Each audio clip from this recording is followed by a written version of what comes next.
That's actually forage type pea that we're going to harvest from seed, and then we have some soybeans. See the pivot, kind of swung around for the first time.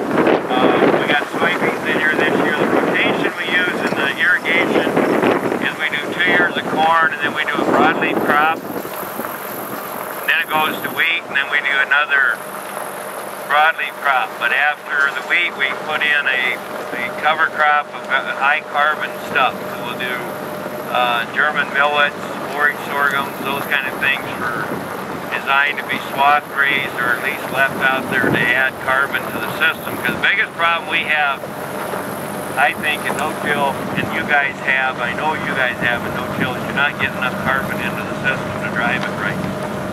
You're doing half broadleaf crop. When we get out of the dry lands, we'll show you that. We'll talk about the half broadleaf crop issue because you don't have enough carbon to really maintain the cycling properly. You think of what was there native, it was that big tall grass, even short grass prairie, but most years would have some tall grass in it, but it was 80% or more high carbon grasses and just a few more. And we take that out and we replace it with a wheat crop which has a wimpy root system and then some kind of little broadleaf thing that has no residue. And it really isn't adequate. So now the pivot's down right now. We run it. Pivots are nice because they're always in the dry part of the field and they're easy to run, but it fits in just a half circle here. And most of what we do laterally. We run this kind of as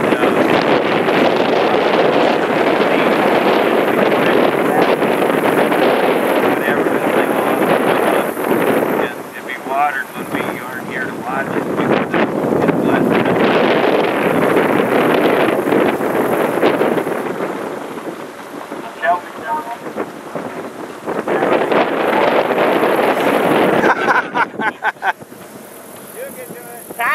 You can do it. Yeah. When in doubt, go fast. As we roll off the top roll. Let Jamie drive. Catapult to it, yeah. Dip it in.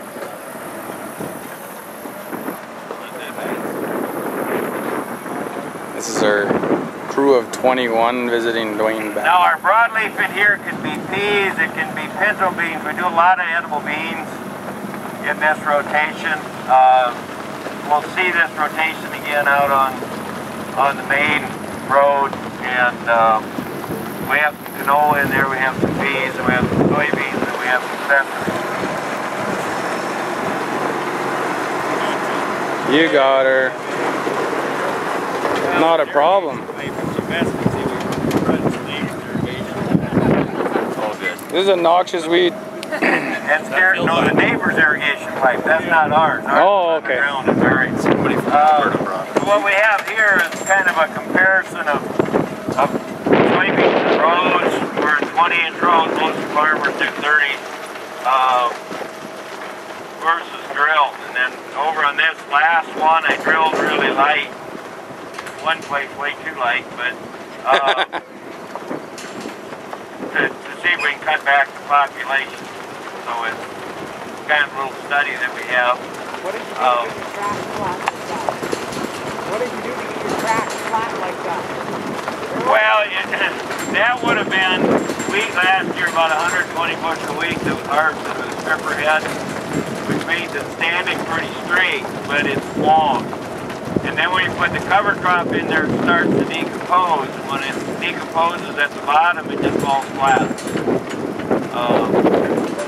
Well, the cover crop would be a hay millet. He wants to go use the harrow. No, we do no disturbance.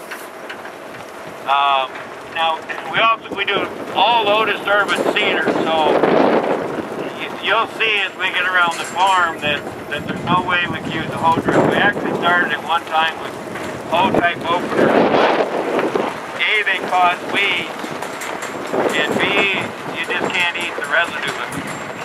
So then you start trying to manage your residue to go away, and you need, especially in Alberta, like here, you need that matter residue to keep your evaporation up.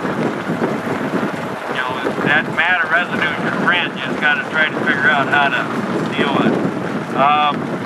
So here you kind of see what it should look like. That's the beans are as thick as they should be when we drill them. That crop coming up out there in the bare ground is a thing called sesame. And sesame is normally grown either in Texas or in Ethiopia. Likes it very hot, whatever, but we have been successful in getting it to grow here. This is sesame. It's a stem about the size of my little finger, and it's very stiff. It's amazing. Little tiny